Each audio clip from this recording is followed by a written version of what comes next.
बच्चे जिस पेपर की मैं बात कर रहा हूँ ये अक्टूबर नवंबर 2022 में होने वाला पेपर था। और अभी आप जब करेंगे तो आपको अंदाजा हो जाएगा कि पिछले 2-3 पेपर जो मैंने आपको कराए हैं या होमवर्क में दिए हैं ये उन सबसे ज्यादा चैलेंजिंग है। और ये वेरिएंट इसका 2-1 है। ठीक है, वेरिएंट 2-1 है। यूजुअली आपका जो वेरिएंट होता है वो 2-2 होता है, ये 2-1 वेरिएंट है। और कमाल का पेपर है, मतलब एज अ टीचर सॉल्व करने में मजा आता है। ठीक है, लेकिन अब आप देखिए अगर एक्चुअली मुश्किल पेपर मान के भी चले तो जाहिर है कि इसमें आप देखिए थ्रेशोल्ड कहां तक गिरा हुआ है, 11 पर ई मिल रहा है यार। मतलब 60 में से 11 क्या 10 नंबर भी नहीं ले सकोगे क्या? इसलिए इसका मतलब ये है कि अगर अल्लाह ना करे कोई पेपर रियल टाइम में डिफिकल्ट भी आ गया, अगर आपकी नॉलेज पर आपको भरोसा है, आपने प्रैक्टिस की है, और ये अबू बकर जिस तरह नॉन सीरियस ने भी जवाब दिया है हाँ कोशिश कर रहा हूँ, और जी सर वो नींद आ रही है, वो आंख नहीं खुल रही है, अगर तो ये सारी लेम हरकतें और एक्सक्यूजेस नहीं है तो फिर अल्लाह की जात से उम्मीद है कि आप बहुत अच्छा करके आए। बाकी तो अल्लाह बेहतर जानता है कि कौन क्या करेगा। चलिए शुरू करते हैं। टाइम हुआ जा रहा है 9:14। इस पेपर में काफी सारी एक्स्ट्रा इन्फॉर्मेशन भी आएगी। ठीक है, तो वो सारी हम कवर करते चलेंगे। सवाल इसमें वही है, 5 सवाल है। पेपर वैसे लेंथ वाइज इतना बड़ा नहीं है, लेकिन बहुत अच्छे से ये आपके, हालांकि इसमें सारे चैप्टर्स भी नहीं आए, बहुत सारी मेजर चैप्टर्स नहीं है, लेकिन जैसे कि मैंने आपको केमिस्ट्री पढ़ाते हुए हमेशा बताया है कि जो बॉन्डिंग है या हेसेस लॉ है, ये डिफिकल्ट क्वेश्चंस होते हैं, डिफिकल्ट कॉन्सेप्ट होते हैं, और इस पेपर के अंदर उन्हें एक्सट्रीमली गुड लेवल पर जाकर टच किया गया। ठीक है, तो ये हाइप नहीं बना रहा मैं, रियलिटी बता रहा हूँ आपको, ताकि आप इसके लिए मेंटली प्रिपेयर हो जाए। क्योंकि जब डिफिकल्ट क्वेश्चंस आप करते हैं तो आपको और दिमाग आपका खुल जाता है। चले बिस्मिल्लाह रहमान रहीम। एटम्स विद न्यूक्लियाई, और आपने पार्टिसिपेट करना है as usual. Atoms with nuclei containing odd number of proton tend to have fewer isotopes than those with even number of proton. कहता है जिसमें ऑड नंबर ऑफ प्रोटॉन होते हैं आम तौर पर उसके आइसोटोप कम होते हैं, और इवन नंबर जिसमें होते हैं आम तौर पर उसके आइसोटोप ज्यादा होते हैं। ये उसने कहा है। Gallium has 2 stable isotopes, gallium के 2 स्टेबल आइसोटोप दिए हुए हैं, gallium 69 and gallium 71। Complete table 1.1 to show, complete table 1.1 to show number of proton, neutron, and electron in the 2 stable isotopes of gallium.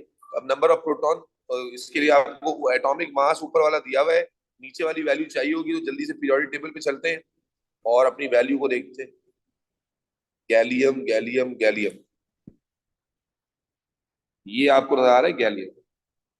ठीक है, ये आपके पास गैलियम है, तो 69 इसका मास है, तो जो वैल्यू आपको उसने दी हुई है वो मास की है रादर देन, और 31 इसका एटॉमिक नंबर था जैसे कि हमने पीरियोडिक टेबल से देखा। तो यहाँ सिंबल लिख लेते हैं इसका, एक्चुअली जो एटॉमिक नंबर 31 है, तो अब आसान हो गया। यहाँ क्या करेंगे 69, सॉरी नंबर ऑफ प्रोटॉन कितने हो गए दोनों में, बोलते जाओ बेटा। आइसोटोप में नंबर ऑफ प्रोटॉन तो सेम ही होंगे ना, 31। नंबर ऑफ इलेक्ट्रॉन भी कितने होंगे 31। 31, और नंबर ऑफ इलेक्ट्रॉन के लिए यहाँ क्या आ जाएगा 69 माइनस 31, और यहाँ आ जाएगा 71 minus 31, that is equal to, yes please solve करते जाओ बेटा। सर 38 और 40। 38 और 40, दो नंबर मिल गए, मुबारक हो। डिफाइन रिलेटिव एटॉमिक मास, ये तो ओ लेवल की डेफिनेशन है, खिजर बताएगा। जी खिजर, क्या होता है रिलेटिव एटॉमिक मास खिजर? दी Sir, the mass of a singular atom of element. The mass of, ये तो रटी टाइट डेफिनेशन है, ओ लेवल से आप पढ़ के आए, the mass of an atom which is compare to, relative है ना, किससे रिलेट करते हैं, compare to 1/12 part of carbon 12 atom, yes और नो? तो यही डेफिनेशन होती है ना, बचपन से पढ़ के आए हो कि रिलेटिव एटॉमिक मास जो कार्बन 12 के आइसोटोप से कंपेयर करके बताया जाता है। Clear? The mass of an atom which is compare to 1/12 part of carbon atom.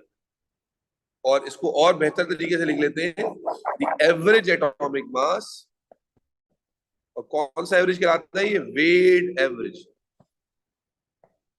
Atomic mass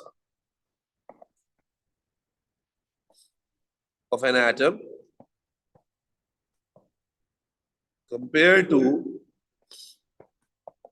1/12 part of carbon 12 isotope is called relative atomic mass. Is that clear बच्चों? Yes, Is that sir. clear बच्चों? Yes, sir. अच्छा, ये weight average का मतलब क्या होता है? देखो, हम जैसे क्लोरीन होता है, उसके दो आइसोटोप होते हैं 37 और 35। तो हम ऐसा तो नहीं करते ना कि 37 प्लस 35 डिवाइड बाय 2 कर ले। ये होता है सिंपल एवरेज। वेट एवरेज का मतलब क्या होता है? हम क्या करते थे, याद करो, 37 को उसकी अबंडेंस से मल्टीप्लाई करते थे, जो होती है 35 25, और फिर 35 को उसकी अबंडेंस से मल्टीप्लाई करते हैं जो 75 होती है, और उसके बाद में उसे 100 से डिवाइड करते हैं। तो ये कहलाती है वेट एवरेज। एक है सिंपल एवरेज। सिंपल एवरेज का मतलब दो वैल्यूज को आपने ऐड किया, ऐड करके सिंपली आपने उसको 2 से डिवाइड कर दिया। और यहां पर हम क्या करते हैं, वेट एवरेज निकालते हैं। यानी इसीलिए जो वर्ड मैंने इस्तेमाल किया ना, मैंने कहा आप पूछेंगे नहीं तो मैं खुद ही बता दूं, वेट एवरेज का मतलब होता है कि आपने इसकी अबंडेंस को भी काउंट किया होगा। ठीक है जी, 2 और 2 4 नंबर हमें मिल गए। आगे चलते हैं। Relative atomic mass of gallium is okay 69.723। The relative atomic masses of gallium and gallium 69 and 71 are, ये 68.926 दिया हुआ है और ये दिया हुआ है 71 का 70.925। Use this information to calculate the percentage abundance of gallium 69 in elemental gallium, show your working. 2 number का सवाल आ गया है। याद कीजिए, क्या हमने क्लास में मास स्पेक्ट्रोमेट्री में ऐसा क्वेश्चन किया है जहां कोई भी अबंडेंस गिवन नहीं थी और हमने निकाली थी एक्स करके? याद करो, रजिस्टर में किया हुआ है तुमने। अरे भाई बोलते क्यों नहीं हो? याद रखें, क्या फॉर्मूला होता है अबंडेंस निकालने का? Relative atomic mass is equal to m1 into, बोलो भाई, a plus m2 into b divided by a plus b। अब यहाँ पर कोई भी अबंडेंस गिवन नहीं है। जब कोई भी अबंडेंस गिवन नहीं है तो मान लीजिए गैलियम 69 वाले की हम x ले लेते हैं और गैलियम 71 वाले की क्या ले लोगे फिर? 100 माइनस x। सॉल्व किया है ना हमने क्लास में। तो यहाँ हो जाएगा 69.723 जो AR है। M1 कितना गिवन था? 68.926। पूरी वैल्यू ले लेंगे जो दी हुई है, मल्टीप्लाई बाय x प्लस, मैं तुम लोगों को बताया था जो सवाल 2 या 3 नंबर के होते हैं ट्रिकी होते हैं, 70.925। अब जिसने नहीं किया वो फंस जाएगा। Into 100 minus x divided by, नीचे क्या करते हैं हम लोग, a plus b, x plus 100 minus x। Yes और नो? बोलो बेटा, ऐसे करेंगे। Hello, Yes, sir. ठीक है। तो ये प्लस एक्स माइनस एक्स यहाँ कैंसिल हो जाएगा। बाकी आगे सॉल्व कर लो। सोल्यूशन आपके कैलकुलेटर पे चलना चाहिए। मैं ये क्या हो जाएगा, 68.926x प्लस, इन दोनों को मल्टीप्लाई करो, कितना बन जाएगा ये? 17 टू 100 7000। क्या है वैल्यू, बताओ कितनी बन रही है? मल्टीप्लाई करो 100 से। 7092.5. 7092.5 और माइनस 70.925x। अब x और x वाली टर्म को सॉल्व कर लो। ये माइनस 70.92x है और ये 68 है, तो सॉल्व करो और इस वाली टर्म को प्लस में इधर ले जाओ। तो ये हो जाएगा 69.723 minus 7092.5 is equal to 68.926x minus 70.925x। जी, इन दोनों को माइनस करिए, क्या बन रहा है?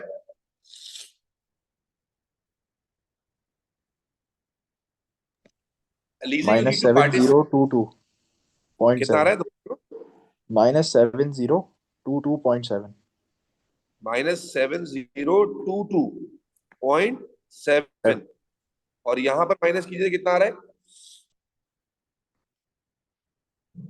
नूर Fatima, you need to participate बेटा, there is no benefit of taking class there. ठीक है, you should better minus sleep then. 1.99 minus 1.99 99 या 95?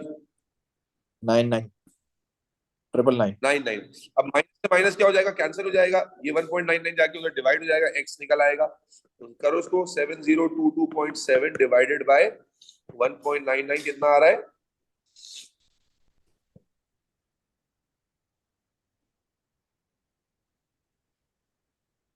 3513. बड़ा नंबर कितना आ रहा है. कितना आ रहा है? 3513. 3513। ये कैसा आंसर आ गया है? हाँ, कोई मैथ्स की गलती तो नहीं कर दी? 3528. 28 आ रहा है मेरा। अरे तो 3528 भी आ रहा है। थाउजेंड्स में है ना, बड़ा बहुत बड़ा है या नहीं? नहीं नहीं यार, कोई गलती हुई, मैथ्स की कोई गलती हुई होगी ना। 6972, वैल्यू तो गलत नहीं उठा ली हमने। 69 69.723, यस दैट्स करेक्ट।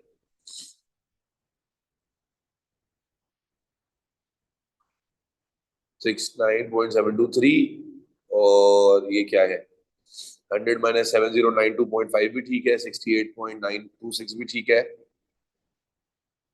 ये भी ठीक है, 68.926 ये भी मैथ सही किया है। 7092 ओ ओ ओ ओ ओ ओ ओ कहीं पर गलती हुई है, इसका मतलब है मैथ्स में कहीं गलती हुई है, उसको दोबारा चेक करते हैं। 100 से मल्टीप्लाई करा था 69 point. Oh oh yes yes yes yes, ये मल्टीप्लाई में 100 था ना, ये मल्टीप्लाई में 100 है ना? नहीं, मैं अपॉन की बात कर रहा हूँ।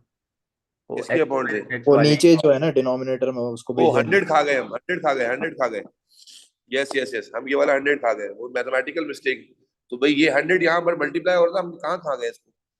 इसको शुरू में लाके यहाँ पर मल्टीप्लाई करा देते ना, 69.723 को यहाँ पर लाकर 100 से मल्टीप्लाई करा देते, ये 100 हम मिस कर गए गलती से, तो ये 100 से मल्टीप्लाई हो जाएगा तो क्या बन जाएगा, यहाँ पर थोड़ा थोड़ा चेंज कर लीजिए, तो ये आ जाएगा 6972.3, और यहाँ माइनस करने पर क्या बच रहा है बेटा? माइनस 120.2. माइनस 120.2. 120.2 बच रहा है। और उसके बाद अल्लाह आपका भला करे, थोड़ा सा यहाँ से रीडू कर लेते हैं। यहाँ पर क्या आ रहा था माइनस करने के बाद बेटा? एक्स वाले में क्या आ रहा था माइनस करने के बाद? माइनस 1.999 1.999 आ रहा था, यानी वही 2 हो जाएगा।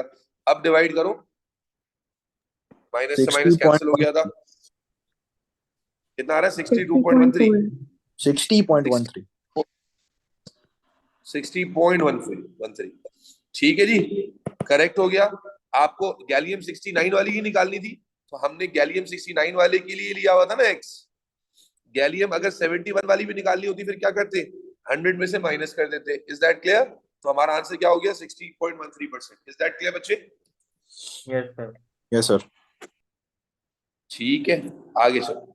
Potassium has two stable isotopes. Both isotopes have the same chemical properties. Explain why both isotopes of potassium have same chemical property. बेटा chemical property किस पे डिपेंड करती है?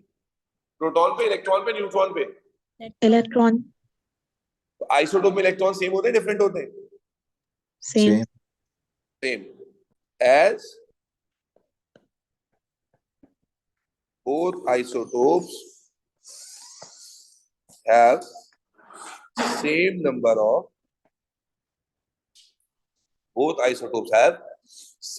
of electrons in valence shell. Yes or no बेटा? चलो आगे चलते। State the full electronic configuration of atom of potassium. Okay, atom क्या होता है? K1939 configuration full लिखनी है। क्या लिखेंगे बोले बटे?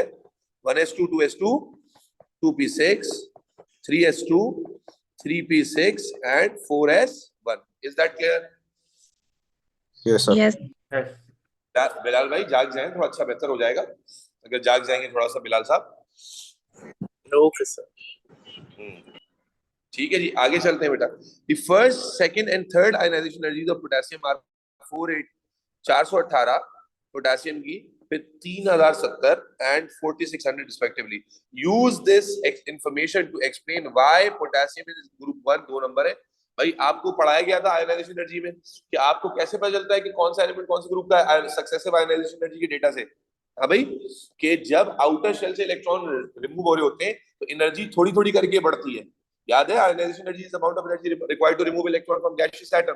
तो एंडोथर्मिक प्रोसेस होता है तो एनर्जी थोड़ी थोड़ी करके बढ़ रही होती है। लेकिन जैसे ही शेल चेंज होता है, याद है, जैसी अगर आप इनर शेल पे चले जाओगे तो इनर शेल में आपको पता है कि जो शील्डिंग इफेक्ट होता है वो कम हो जाता है, इफेक्टिव न्यूक्लियर चार्ज अचानक से बढ़ जाता है। जब तक आप यहां से निकालोगे तब तक रिलेटिवली थोड़ी थोड़ी करके एनर्जी बढ़ेगी, लेकिन जैसी शेल चेंज होगा तो एक लॉन्ग जंप आती है। यस और नो? तो अगर आप यस गौर सर। से देखें तो यहाँ 418, इसने कहा प्रूफ बताएं कि ग्रुप 1 में कैसे है। 418 से डायरेक्ट 3070 पे जा रहा है और फिर 3070 से 4600 पे। तो आप देखें यहाँ पर उतना बड़ा गैप नहीं है, लेकिन 418 के बाद 3070 पे बहुत बड़ा गैप है। यस और नो? Yes sir. तो आप क्या लिखोगे? फ्रॉम द डेटा, और the data shows, Noor Fatima class में मौजूद हैं आप?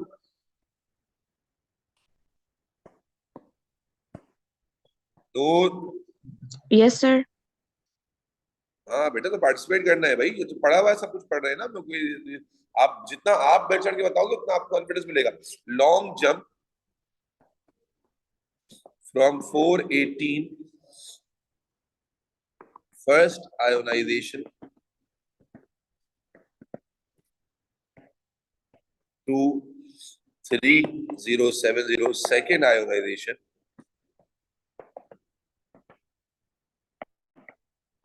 showing that second electron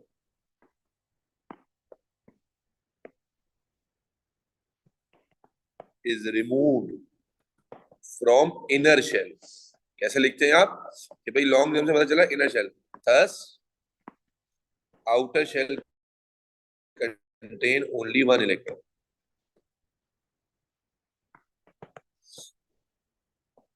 clear है भाई? Yes, sir. Yes sir. आगे चलें।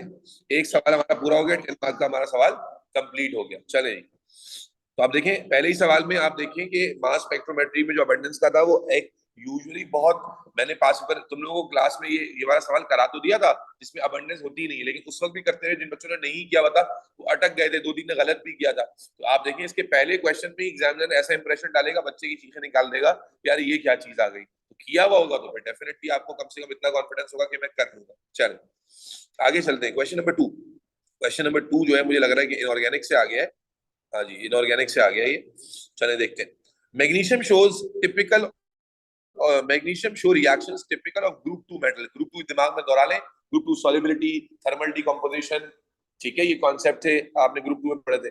Draw a label diagram to show the bonding in magnesium metal. ये तो सिंपल है भाई, कैसे शो करते हैं मेटल की डायग्राम?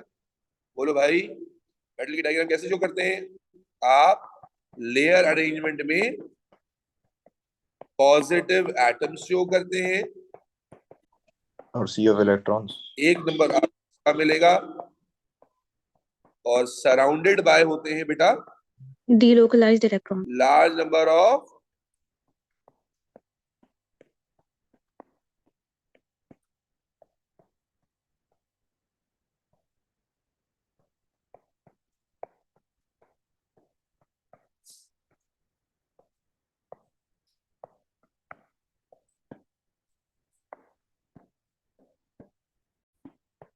ठीक है बेटा, आगे चलते हैं। सर ये ग्रुप जी 2 बेटा मेटल्स बोलिए। हैं। सर ये ग्रुप 2 मेटल्स हैं तो हम एक सर्कल में 2 पॉजिटिव नहीं दिखाएंगे? दोबारा बोलिए। सर ये ग्रुप 2 मेटल्स हैं तो इसमें अरे हम मेरे बच्चे, ये तो हम चार्ज वो वाला थोड़ी लगा रहे हैं, ये तो पॉजिटिव न्यूक्लियस दिखा रहे हैं, इलेक्ट्रो पॉजिटिव न्यूक्लियस और surrounded charge. Okay sir. Plus 2 nucleus का चार्ज। वो तो ऑक्सीडेशन स्टेट, वरना तो फिर आप बोलेंगे सर हर एटम के सराउंडिंग में 2 ही इलेक्ट्रॉन दिखाएं सर। Okay sir. ठीक है, दैट्स अ जनरल रिप्रेजेंटेशन ना। चलिए आगे चलते हैं। ओके, पार्ट बी क्या है? Figure 2.1 shows some reactions of magnesium and its compounds. ठीक है, अब आए देखिए क्या रिएक्शंस दिखाए हुए उसने। पहला रिएक्शन देखिए, तो मैग्नीशियम जो है अल्लाह पाक का भला करे एसिड से रिएक्ट कर रहा है, और एसिड से जब रिएक्ट करता है होता है सॉल्ट बनता है, और क्या बनता है, हाइड्रोजन गैस बनती है। फिर रिएक्शन में देखें तो कार्बोनेट है, और कार्बोनेट भी एसिड से रिएक्ट कर रहा है। जब कार्बोनेट एसिड से रिएक्ट करता है तो क्या बनाता है, कार्बन डाइऑक्साइड। सॉल्ट, सॉल्ट तो यही वाली carbon dioxide plus carbon dioxide and water, ठीक है। इसी तरह रिएक्शन 3 देखें तो मैग्नीशियम क्लोराइड मैग्नीशियम हाइड्रोक्साइड में कन्वर्ट हो रहा है कैल्शियम हाइड्रोक्साइड से रिएक्शन। तो ये सिंपल रिएक्शन है कि मैग्नीशियम क्लोराइड को रिएक्शन करा रहे हैं कैल्शियम हाइड्रोक्साइड से, तो डिस्प्लेसमेंट हो रही है, मैग्नीशियम रिएक्ट कर रहा है मैग्नीशियम हाइड्रोक्साइड से, और कैल्शियम फिर कैल्शियम क्लोराइड बना लेगा। और रिएक्शन 4 में मैग्नीशियम कार्बोनेट को हीट कर रहे हैं तो मैग्नीशियम ऑक्साइड बन रहा है। ये क्या हो रही है, carbon thermal dioxide thermal decomposition. Yes और नो, सारी चीज आपकी पढ़ी हुई है, सारी चीजें पढ़ी भी आ रही हैं भाई, चलो गुड हो गया। थर्मल डीकॉम्पोजिशन, इसमें अदर प्रोडक्ट क्या बनता, इसके अलावा क्या प्रोडक्ट बनता, कार्बन डाइऑक्साइड। चलिए अब देखते हैं, identify the other product of reaction 1 and 2। Other product reaction 1 का क्या था, हाइड्रोजन गैस था, और रिएक्शन 2 का अदर प्रोडक्ट क्या था भाई, कार्बन डाइऑक्साइड एंड वाटर, है ना भाई। अब आगे reaction 3 is used to form precipitate of magnesium hydroxide, okay, from magnesium chloride. State why calcium hydroxide would not form a precipitate of barium hydroxide from barium chloride. Okay, सवाल क्या पूछता है, तो अब याद आपको याद आ गया होगा कि इसका कॉन्सेप्ट क्या है। कहता है मैग्नीशियम क्लोराइड जब रिएक्ट कर रहा है कैल्शियम हाइड्रोक्साइड के साथ, तो मैग्नीशियम हाइड्रोक्साइड के प्रेसिपिटेट्स बन रहे हैं, लेकिन अगर इसकी जगह पर बेरियम क्लोराइड रिएक्ट करे कैल्शियम हाइड्रोक्साइड के साथ, तो कहता है इसके प्रेसिपिटेट नहीं बन रहे, ठीक है, इसके प्रेसिपिटेट्स नहीं बन रहे। कोई बताना चाहेगा ऐसा क्यों हो रहा है, हाइड्रोक्साइड की, बोलो भाई, सॉल्युबिलिटी।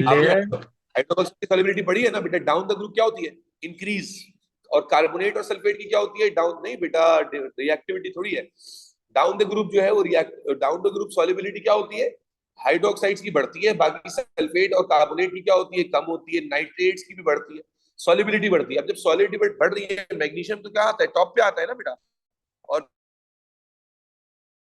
बेरियम नीचे आता है बेटा। तो मैग्नीशियम जो हाइड्रोक्साइड बनाएगा वो सॉल्युबल नहीं होगा, इसलिए पीपीटी बना रहा है, और बेरियम जो हाइड्रोक्साइड बनाएगा वो सॉल्युबल होगा, तो आयोनाइज हो जाएगा, डिसॉल्व हो जाएगा। यस और नो, बोलो भाई। As barium hydroxide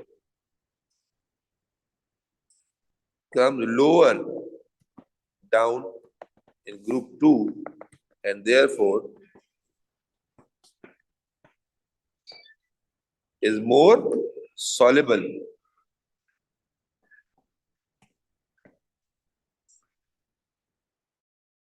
ठीक है बेटा, आगे चलते हैं। State the type of reaction that occurs in reaction 4। अभी हमने बताया कौन सा रिएक्शन हो रहा है, थर्मल डिकम्पोजिशन।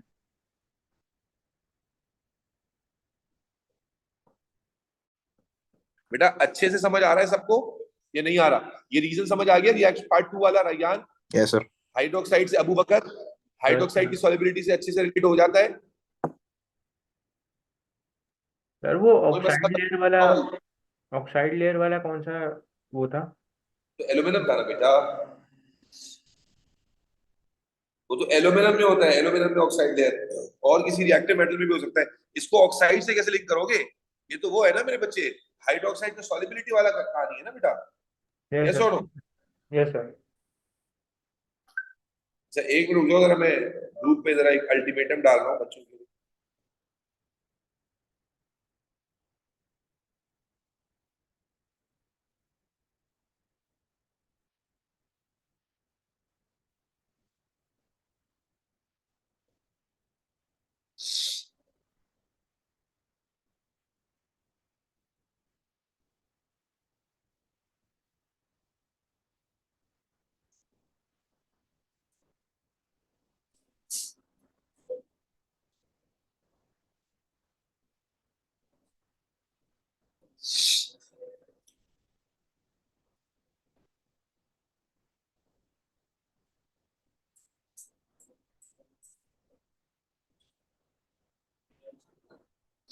चलो भाई नेक्स्ट ये कंप्लीट हो गया। नेक्स्ट पार्ट सी में क्या कहता है, okay 1 cm cube of magnesium chloride is placed in a test tube a few drop of silver nitrate are added followed by 1 cm cube of dilute ammonia. ये तो फौरन समझ आ गया होगा, पिछले पेपर में भी था, हैलाइट का टेस्ट पढ़ाया था पिछले पेपर में भी। क्या होता था बेटा, याद है? नाइट्रिक एसिड और सिल्वर नाइट्रेट डाल के टेस्ट करते हैं, पीपीटीज बनते हैं, और उसके बाद अमोनिया डालते हैं, तो डाइल्यूट अमोनिया और कॉन्सेंट्रेटेड अमोनिया में कुछ पीपीटी डिसॉल्व होते हैं, कुछ नहीं। याद है कॉन्सेप्ट? क्लोराइड की पीपीटी डाइल्यूट में डिसॉल्व हो जाते हैं, ब्रोमाइड के कंसंट्रेटेड में होते हैं या एक्सेस में होते हैं, और आयोडाइड के डिसॉल्व नहीं होते। पिछला पेपर याद करो, ये चीज याद आती है बेटा, हैलाइट टेस्ट। तो कहता है कि 1 cm cube of magnesium chloride is placed in a test tube, a few drop of silver nitrate is added, and then followed by dilute ammonia. State in full what is observed in this experiment. Clear है भाई? तो बोलो क्या observe होगा initially? White PPTs of silver, बताना पड़ेगा, chloride right form which soluble in excess. then dissolve हाँ। dissolve हो जाएगा in dilute aqueous ammonia. Clear? Yes sir. Sir चलो, when 1 cm cube of magnesium chloride is added to 1 cm cube of Br2 in a test tube, the solution remains orange. Okay, ये तो आसान है। कहता है भाई मैग्नीशियम क्लोराइड था test tube में और उसमें Br2 डाला, लेकिन Br2 अगर कैसा होता है, मैंने बताया था, रेडिश ब्राउन लिखोगे या ऑरेंज, सिर्फ ब्राउन लिख के नहीं आओगे। तो कहता है सोल्यूशन जो है वो ऑरेंज ही रहा, मतलब रिएक्शन हुआ या नहीं हुआ? हुआ हाँ, नहीं हुआ? नहीं हुआ ना। अगर रिएक्शन होता तो ऑरेंज कलर कलराइज हो जाता ना। भाई। नॉर्मली आप जानते हैं ब्रोमीन रिएक्ट करता है तो फिर कलरलेस हो जाता है ना। क्यों नहीं रिएक्शन हुआ? ये तो बड़ा सिंपल है, मैग्नीशियम क्लोराइड का रिएक्शन ब्रोमीन से क्यों नहीं हुआ बेटा? कौन बताएगा क्यों रिएक्शन नहीं हुआ? There's no double bond. No. Bromine displace नहीं कर सकता। अरे खुदा की बंदी, क्या करी? ओ लेवल भूल गई हो क्या? ब्रोमीन इज लेस रिएक्टिव ना बेटा, ब्रोमीन इज लेस रिएक्टिव। और क्या आपने पढ़ा नहीं था कि less reactive element more reactive element को उसके कंपाउंड से नहीं निकाल सकता? यस और नो? Yes sir. अफीफा तुम कहां से टपकी हो अभी? तुम तो थी नहीं क्लास में। Sir, I just came. I didn't see your message and I just woke up right now. अच्छा, ये अल्टीमेटम है आपको। ये मैंने पेपर से पहले बताया कि ये one of the recent years में सबसे लोएस्ट थ्रेशोल्ड का पेपर हम इस वक्त अटेम्प्ट कर रहे हैं। बड़ा मतलब स्लैंग वर्ड में कहूँ तो फाड़ू किस्म का पेपर है, जिसके दूसरे क्वेश्चन के एंड पे आप पहुंचे हो। ठीक है, इसका मैंने थ्रेशोल्ड बताया, 31 पे ए है, 11 पे ई है। तो उस ऐसे पेपर्स के आप मिस कर दो, अल्लाह खैर से, क्या कह सकते। ठीक है ना? तो भाई क्यों नहीं रिएक्शन हो रहा बताओ भाई? कि ब्रोमीन क्या है? लेस रिएक्टिव है। ब्रोमीन क्या है? लेस रिएक्टिव होता है। और लेस रिएक्टिव को हम एक और तरीके से बता सकते हैं कि देखो, जो ब्रोमीन होता है या कोई भी एलिमेंट जो नॉन मेटल होता है, वो ये जब रिएक्ट करता है तो -1 में कन्वर्ट होता है। यानी जैसे ब्रोमीन क्या है? न्यूट्रल है ना, और जब रिएक्ट करके अगर मैग्नीशियम से अटैच होता है तो -1 में कन्वर्ट होता है, यानी कि इलेक्ट्रॉन गेन करता है, रिडक्शन करता है। इसको एक और तरीके से बता सकते हैं, रिडक्शन करता है। और जो रिडक्शन करता है वो कौन सा एजेंट होता है? ऑक्सीडाइजिंग एजेंट होता है। कौन सा एजेंट होता है? ऑक्सीडाइजिंग। तो हम एक और तरीके से बता सकते हैं कि ब्रोमीन इसलिए रिएक्ट नहीं कर रहा कि bromine is a weaker oxidising agent than chlorine.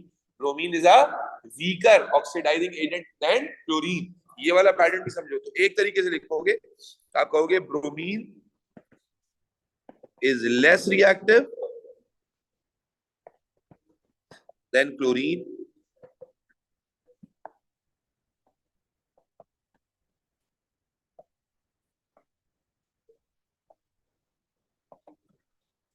and therefore explain लिखा हुआ है, इसलिए रीजन के साथ बताएंगे।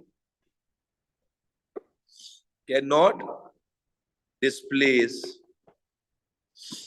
Chlorine from its compound. एक तरीका ये है। ऑल्टरनेटिव रूट क्या है? आप लिखते कि ब्रोमीन, ये ऑल्टरनेटिव लिख देता हूं मैं, is a weaker oxidising agent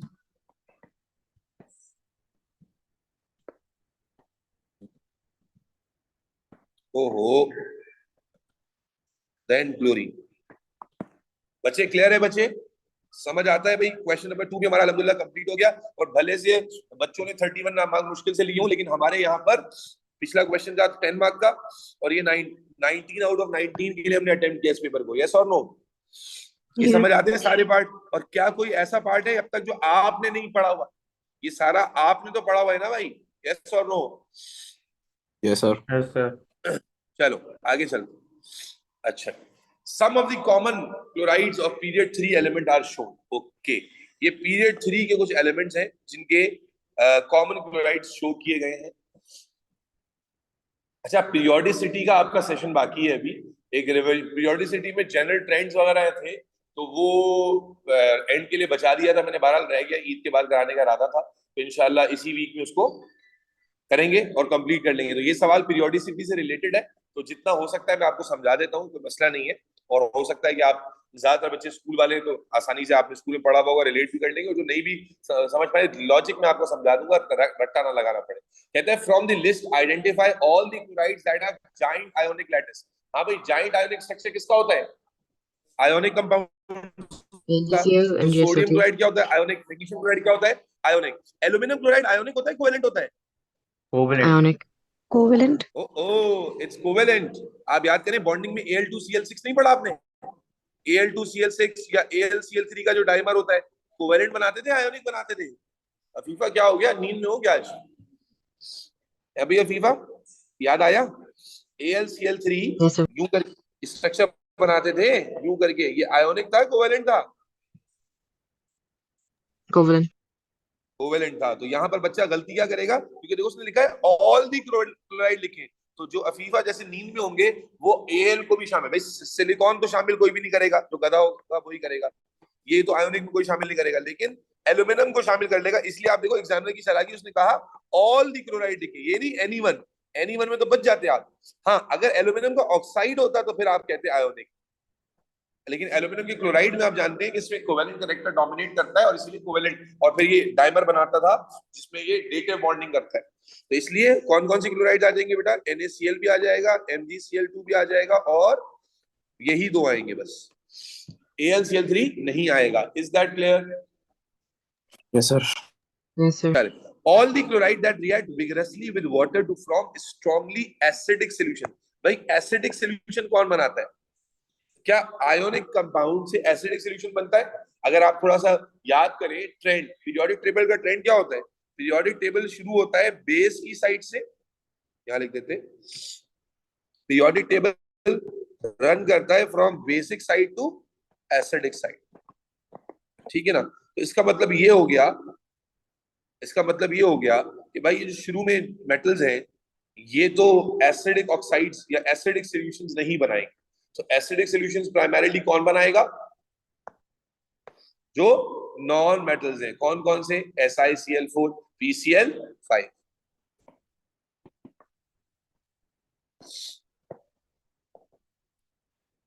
The chloride that dissolve in water to form a neutral solution। भाई न्यूट्रल सॉल्यूशन कौन बनाएगा? तो क्लासिकल एग्जांपल है NaCl डिसॉल्व इन वाटर। जब NaCl को पानी में डिसॉल्व करते हैं तो क्या बनता है? NaOH और HCl। हो गया न्यूट्रल सॉल्यूशन। बोलो भाई। Yes sir. Yes sir. Yes sir. The chloride form from the element with the highest melting point। हाँ भाई, हाईएस्ट मेल्टिंग पॉइंट किसका होगा? अभी आपने ये ट्रेंड पढ़ा नहीं है, मैं आपको याद दिला, चैप्टर में जब आप पढ़ेंगे तो NaCl आयोनिक है, उसका मेल्टिंग पॉइंट ज्यादा होगा। फिर MgCl2 में चार्ज ज्यादा होता है, +2, और मेल्टिंग पॉइंट ज्यादा होगा। AlCl3 में कोवेलेंट होने की वजह से थोड़ा सा कम होगा, ओवरऑल बढ़ेगा थोड़ा सा कम, लेकिन सबसे हाईएस्ट मेल्टिंग पॉइंट हमें नजर आता है सिलिकॉन की क्लोराइड में। क्यों? क्योंकि सिलिकॉन का स्ट्रक्चर O लेवल में आप पढ़कर आए थे, कैसा होता है? जाइंट कोवेलेंट स्ट्रक्चर होता है। और जाइंट कोवेलेंट स्ट्रक्चर मतलब है it is surrounded by large number of bonds. इनको तोड़ने के लिए बहुत ज्यादा एनर्जी रिक्वायर्ड होती है। तो अगर मेल्टिंग पॉइंट के ट्रेंड पर जाएंगे तो जिन बच्चों ने नहीं पढ़ा, हो सकता है कि वो आयोनिक कंपाउंड को सिलेक्ट कर लें, जो कि यहाँ पर सही आंसर नहीं होगा। सही आंसर जो मेल्टिंग पॉइंट का है वो क्या बनेगा बेटा? Giant covalent structure. रीजन भी बताता जा रहा हूँ आपको। जाइंट कोवेलेंट स्ट्रक्चर है सिलिकॉन का, और ये ऐसा नहीं कि बुक के बाहर गए। अभी आपने चूंकि पीरियोडिसिटी नहीं देखा, इस वजह से शायद आपको नहीं पता हो, तो अलग बात है। अदरवाइज SiCl4 जो है वो सबसे ज्यादा मेल्टिंग पॉइंट शो करेगा क्योंकि जाइंट कोवेलेंट स्ट्रक्चर बनाएगा। Is that clear? यस और सबसे Yes, sir. सबसे वीकर मेल्टिंग पॉइंट किसका होगा? PCl5 का, क्योंकि इसका स्ट्रक्चर सिंपल होगा, सिंपल कोवेलेंट स्ट्रक्चर होगा। आगे चलते हैं।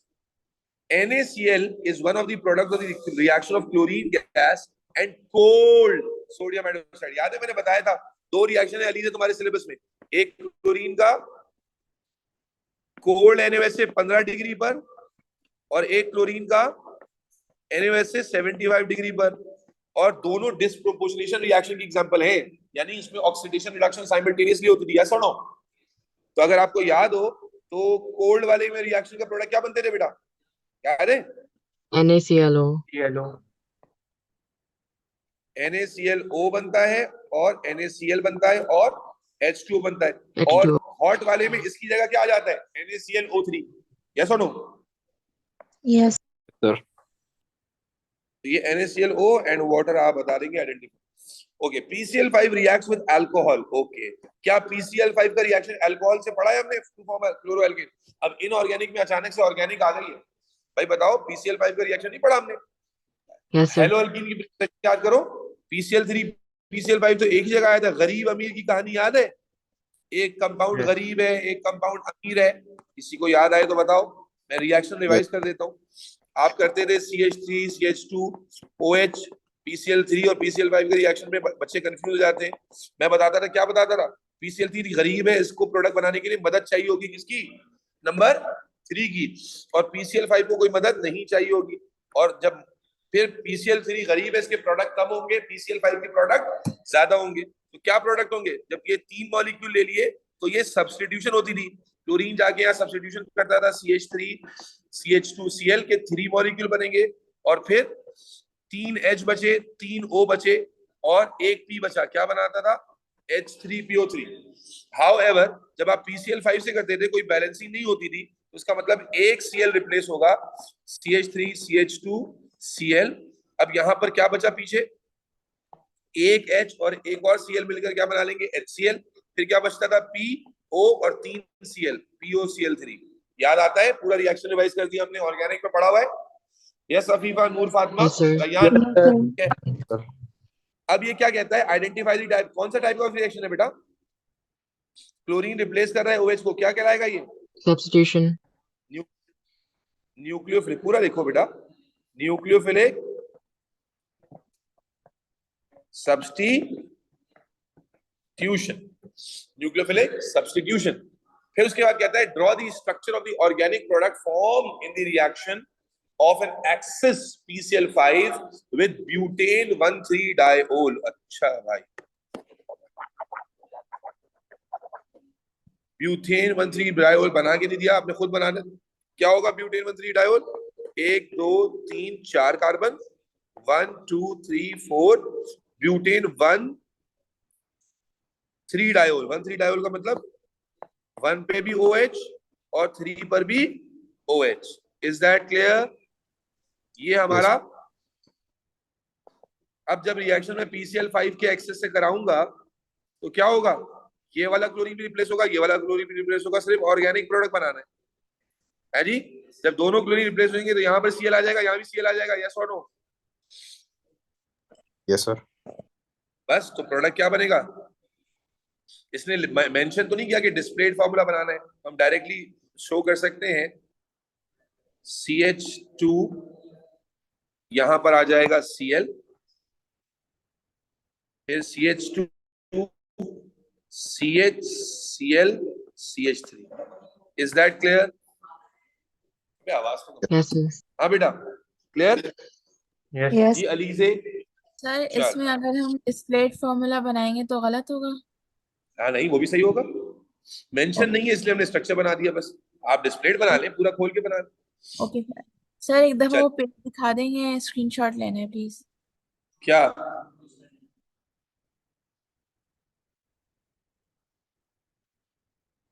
तो आप देख रहे हैं कि ये बहुत ही मतलब रीसेंट ईयर में इससे ज्यादा ट्रिकी पेपर कोई नहीं है, ठीक है?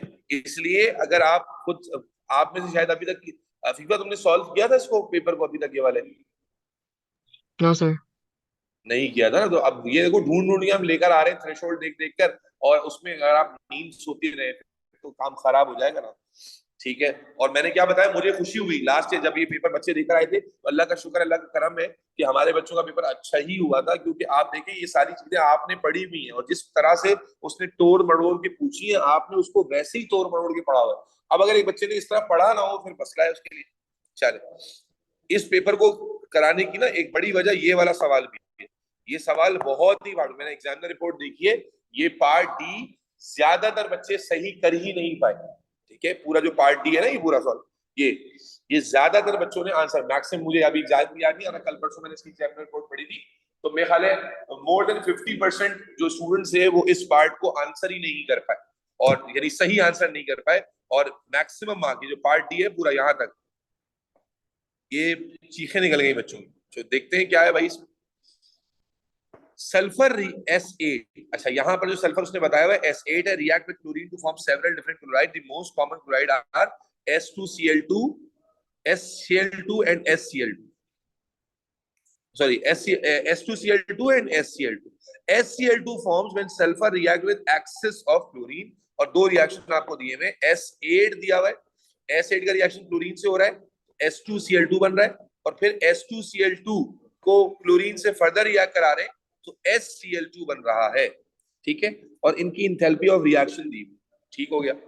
SCl2 is a cherry red liquid, okay, that react vigorously with water to form acidic solution. Use this information to deduce the bonding and structure shown. हाँ भाई, कैसे बताएंगे? देखो, सल्फर का कंपाउंड है, नॉन मेटल का कंपाउंड है, तो कैसा होगा? आयोनिक हो सकता है क्या? नो। बोलो भाई, आयोनिक कोई नहीं। और देखो एक और हिंट भी है, चेरी रेड लिक्विड है, क्या आयोनिक कंपाउंड लिक्विड स्टेट में होते हैं? बोलो बेटा, क्या आयोनिक कंपाउंड लिक्विड स्टेट में होते हैं? ऑल आयोनिक कंपाउंड, प्रॉपर्टी नहीं पढ़ी आपने बॉन्डिंग में, all ionic compound are crystalline solids. अगर वो ये कह रहा है कि बॉन्डिंग के बारे में बताएं, स्ट्रक्चर के बारे में बताएं, तो आपको पता चल रहा है ना कि लिक्विड होने से भी पता चल रहा है, और साथ ही साथ आपको ये भी पता है कि नॉन मेटल्स के कंपाउंड जो है वो अल्लाह आपका भला करे कोवेलेंट होते हैं, तो बॉन्डिंग भी आपको पता चल रही है कि कोवेलेंट स्ट्रक्चर होगा, सिंपल कोवेलेंट स्ट्रक्चर। क्योंकि देखो, अच्छा सिंपल कोवेलेंट है सर, जाइंट क्यों नहीं है सर? जाइंट कोवेलेंट क्यों नहीं है? तो भाई अगर जाइंट होता तो क्या विग्रसली रिएक्ट करता? विग्रसली रिएक्ट करने का मतलब क्या है? बॉन्ड जल्दी से टूट गए। बॉन्ड जल्दी से कब टूटेंगे? ना आयोनिक में टूटते हैं और ना ही जाइंट कोवेलेंट। अभी मैंने पढ़ाया ना पीछे जो स्ट्रक्चर आया था जाइंट कोवेलेंट का, वहां मैंने क्या बताया तुम्हें कि जाइंट कोवेलेंट स्ट्रक्चर जो होता है उसका मेल्टिंग पॉइंट ज्यादा होता है, तो उसको तो तोड़ना मुश्किल होता है। यस और no? Yes, sir. Yes, sir. Is that clear? तो इसलिए ये हिंट छुपी हुई है। तो आपको 2 नंबर कैसे मिलेंगे? आप बोलेंगे SCl2 is a giant, sorry, is a simple covalent structure, sorry इसको ऐसे लिख लें SCl2, क्योंकि स्ट्रक्चर भी बताना है, बॉन्डिंग भी बतानी है ना, has covalent bond in it to form simple molecular / covalent structure। 2 number मिल गए। 1 नंबर इस बात को बताने का मिलेगा कि इसका स्ट्रक्चर सिंपल को, दूसरा कि इसमें बॉन्ड्स कोवेलेंट। ठीक है जी। सबसे पहले हमारे पास फॉर्मेशन की इक्वेशन थी S8 plus chlorine gives SCl2। ये फॉर्मेशन इक्वेशन सबको क्लियर है? कहीं पर मिस्टेक हो गई है? फॉर्मेशन की इक्वेशन क्लियर है सबको? Yes, sir. ठीक है। सर? जब यस बेटा, जहां पर जब इसको बैलेंस आपने सीएल सीएल से पहले 4 लिखा था, तो उसको आपने फिर मल्टीप्लाई बाय 8 किया था और राइट साइड पर आपने उसको 8 बनाया था, राइट? तो उसको 16 बन गया था। एक मिनट चेक यार, मुझे रीडू करने दो, मैं खुद ही करते करते जो है वो कहीं कंफ्यूज हो सकता हो गया हूँ। दोबारा देख लो, रीडू कर लेते हैं, इंशाल्लाह हो जाएगा। SCl2 हो गया, और इसको आप फॉर्मेशन को बैलेंस कर रहे हैं, तो S8 है, यहाँ पर 8 लगा दिया आपने, और उसको बैलेंस करने के 4 लगा दिया। दैट इज व्हाई HF की वैल्यू को आपको 8 से मल्टीप्लाई करना पड़ेगा, क्योंकि 8 मोल फॉर्म हो रहे हैं। ये बात तो क्लियर है, इसमें तो कोई ऐसी चीज नहीं है जो परेशान कर रही है। यस और एक no? Minute sir, CL balance नहीं है। हाँ, वो 8 CL होगा उधर। वो 8 CL होगा। यस, पहली गलती तो यहाँ पकड़ी गई बैलेंसिंग में, ये 8 CL होगा। ओके, ठीक हो गया। अब उसके बाद फिर हमने क्या कहा था कि जो अननोन एलिमेंट होता है या ऐसा एलिमेंट होता है जो न्यू होता है, हमारी इक्वेशन में HCl2 भी आ गया, क्लोरीन भी आ गया, एसिड भी आ गया, क्या नहीं आया? S2Cl2, तो उसे हम थर्ड कॉर्नर पे डालते हैं। यस और नो? तो S2Cl2 को थर्ड कॉर्नर पे डालेंगे, ये स्टेप भी ठीक है। ठीक है जी। और S2Cl2 को जब थर्ड कॉर्नर पे डालेंगे और बैलेंसिंग करेंगे तो यहाँ 8 सल्फर है तो यहाँ 4 लगाना पड़ेगा, और 4 to the 8 तो फिर यहाँ पर भी 4 क्लोरीन लगाने पड़ेंगे। यस और नो? ये स्टेप भी Yes. क्लियर है? Yes sir. ठीक है। अच्छा, S8 और 4Cl2 वाली इक्वेशन, S8 और 4Cl2 वाली इक्वेशन, 4Cl2 C2Cl2 वाली इक्वेशन इसने दी हुई थी, फिलहाल वैसी ले लेते हैं सीधी सीधी। ये इक्वेशन दी हुई थी इसने, और इसकी वैल्यू कितनी दी हुई थी भाई? -58.2। ऐसा ही है ना भाई? ये वैल्यू -58.2 गिवन है, जिसमें 4 S2Cl2 के मोल बन रहे हैं। क्लियर? Yes, sir. ठीक है। अच्छा, उसके बाद अल्लाह आपका भला करे, एक रह गया एरो ये वाला। अब S2Cl2 से बन रहा है SCl2, S2Cl2 से बन रहा है SCl2, तो इसका मतलब है एरो ये ऊपर चला गया। ठीक है। अब मोल का चक्कर है, यहां पर आपको मिले हुए हैं 2 मोल्स S2Cl2 के,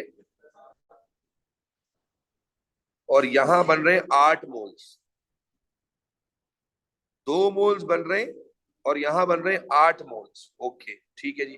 तो -40.6 को, चलो मेरे ख्याल यही गलती कर दी मैंने, -40.6 यहां फॉर्म हो रहे हैं 2 मोल्स और यहां फॉर्म हो रहे हैं 8 मोल्स।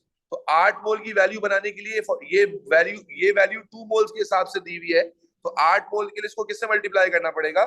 8 से कि 4 से? 4 से। शुड बी मल्टीप्लाइड बाय 8 और 4? 4. जी बेटा, 4।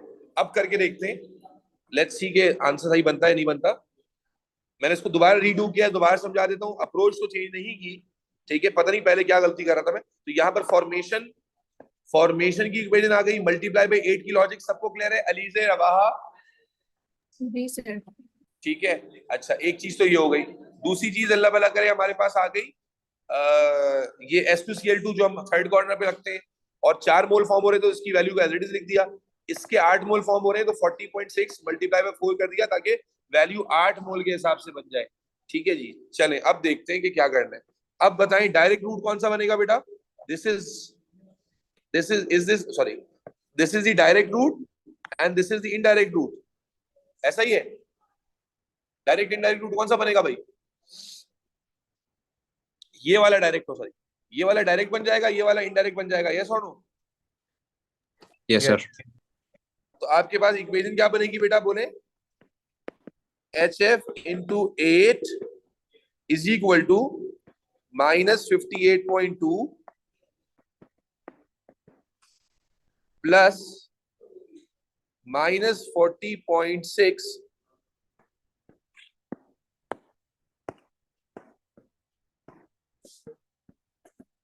into 4। सॉल्व करो जरा इसको, अब सॉल्व करो, देखो आंसर आ रहा है। -27.2। कितना आ रहा है? -27.5। सही है। -27। अलीजे क्या नाम है? 27 क्या आंसर आ रहा था बेटा? अभी अफीफा ने आंसर दिखा। अफीफा क्या आंसर आ रहा था? It was -27.6. सही आ गया हमारा आंसर, इसका मतलब ठीक है। तो बस सही है, सही हो गया भाई। गलती हम कहाँ कर रहे थे? हमारे पास 2 गलतियां हम कर रहे थे। पहला, वो एक तो 8 क्लोरीन वाली गलती हमसे हो रही थी। दूसरा यहाँ पर मल्टीप्लाई में 8 को छोड़कर हम मल्टीप्लाई जो नहीं कर रहे थे वो गलती थी। मल्टीप्लाई बाय 4, 8 मोल की वैल्यू चाहिए, दी हुई थी 4 मोल की वैल्यू, तो उसको आपने 2 मोल की वैल्यू दी हुई थी, तो इसलिए मल्टीप्लाई बाय 4 कर दिया उसको। Clear Is this clear to everybody? Noor Fatma, Rawaha, Yes, sir. Afifa, Bilal. Yes, sir. Yes, चलो, sir. Sir very good question. जी बेटा, वो एरो भी बदला है ना आपने? एरो एरो कौन सा की एरो? डायरेक्शन जो वो एरो की डायरेक्शन असल में वो चूंकि वो क्लोरीन बैलेंस नहीं हो रहा उसकी वजह से एरो की डायरेक्शन चेंज की, इसमें जरूरत नहीं पड़ेगी। वैसे एरो की डायरेक्शन चेंज होती है, आपने एमसीक्यू वाली ट्रिक में रिएक्टेंट को प्रोडक्ट और प्रोडक्ट को रिएक्टेंट में जब शिफ्ट किया तो वैल्यू के साइन चेंज किए थे नहीं। कोई और कमरा खाली नहीं किया, क्लास चल रही बड़बड़ करते हुए। चलो जी आगे चलते हैं। State the effect of decrease in pressure on the position of equilibrium in reaction 2। भाई रिएक्शन 2 कौन सा था? यहां मैं कॉपी कर देता हूं, S2Cl2 plus chlorine gives SCl2। ये लिक्विड है, ये भी लिक्विड है, ये गैस है। हाँ जी, ये रिएक्शन दिया हुआ है, यस ठीक है जी। अब जनाब सबसे पहला कॉन्सेप्ट क्या होता है पोजीशन ऑफ इक्विलिब्रियम में, कि लिक्विड पे क्या प्रेशर का इफेक्ट होता है? नहीं होता, लेकिन गैस पे तो होता है ना। तो यहां पर हमारे पास क्या मौजूद है बेटा? ये वाला एलिमेंट गैस है, तो इसका मतलब है अगर हम गैस के एतबार से देखें तो गैस के एतबार से यहाँ पर 1 मोल है और यहाँ पर 0 मोल है। यस और no? Yes, sir. Yes sir. Yes Rawa भाई, इन दोनों पे तो गैस प्रेशर का इफेक्ट नहीं होगा, लेकिन ये रिवर्सिबल रिएक्शन है, ओवरऑल इक्विलिब्रियम पर तो हम कहते हैं ना इफेक्ट होगा। तो यहाँ पर गैस का 1 मोल है और यहाँ गैस का 0 मोल है। हमने क्या कॉन्सेप्ट पढ़ा था कि जब प्रोडक्ट के मोल पीपी रिलेशनशिप याद है, प्रोडक्ट के मोल कम हो तो प्रेशर बढ़ाने से फॉरवर्ड शिफ्ट आता है, और जब प्रोडक्ट के मोल ज्यादा हो तो प्रेशर कम करने से फॉरवर्ड शिफ्ट आता है। यस और नो? Yes, sir. तो Yes, यहाँ sir. पर प्रोडक्ट के मोल क्या है? कम है, तो pressure should be higher for the forward shift. लेकिन ये कह रहा है कि आप डिक्रीज इन प्रेशर का इफेक्ट बताएं, तो भाई डिक्रीज कर देंगे अगर प्रेशर तो क्या होगा बेटा? आसान है। Backward. प्रेशर बढ़ाने से फॉरवर्ड शिफ्ट आ रहा है, तो प्रेशर कम करने से क्या आएगा? Backward shift. यस और no? Yes. Yes, Yes, sir. sir. The equilibrium position shift to left hand side or backward shift as there are less number of moles on product side.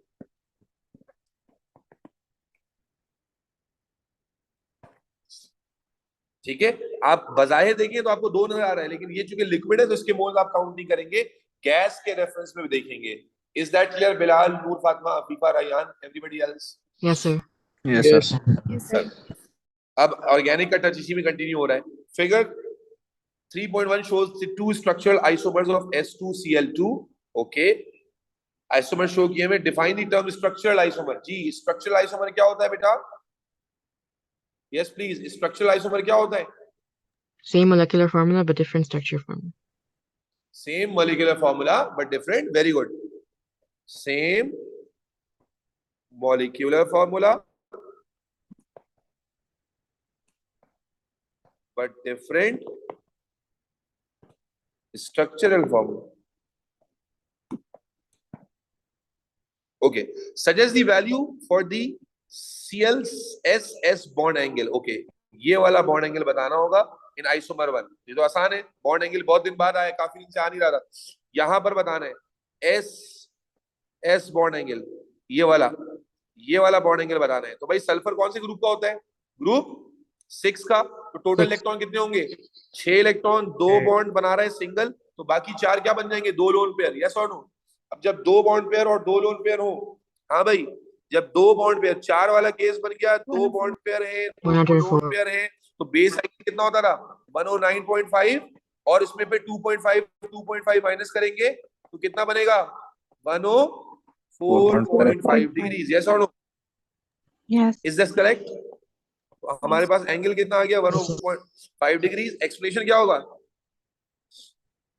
As ClSS in ClSS sulfur contain 2 bond pair and 2, मैं shortcut में लिख रहा हूं, पूरा लिखेंगे आप, 2 lone pair which are separated at maximum angle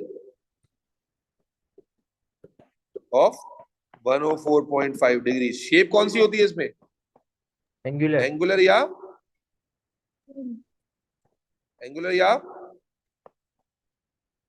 bend. Alizeh clear है? Alizeh, Afifa, Rawaha, yes Yes, sir. sir.